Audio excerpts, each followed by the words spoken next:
তাড়াতাড়ি ভর্তা বানাবো, বউ ভাত দিয়ে খাবো।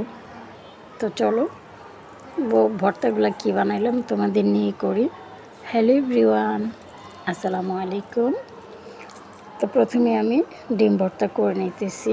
এখানে আমি 4টা ডিম নিছি ভর্তা বানানোর জন্য।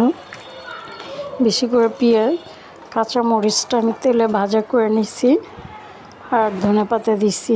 অর্ধেকটা আমি মাখা করে রেখে দিছি, আর অর্ধেকটার মধ্যে ডিম ভর্তা করলাম।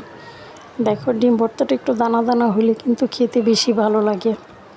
তো বাকি পেঁয়াজ যেটা মিক্সড করে রাখছি সেটা নিয়ে আলুগুলা আমি ভর্তা বানিয়ে নিতেছি।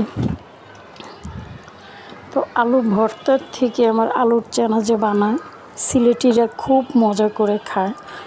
আমি একবার সিলেট খাইছি, তারপরে 2বার আমি বাসায় বানাইছি।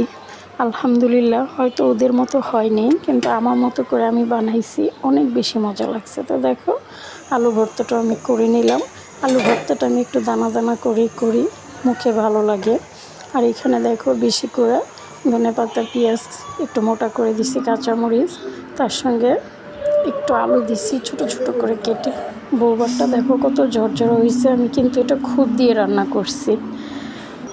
তো বেশ মজা করে সবাই খেয়ে নিলাম, আলহামদুলিল্লাহ।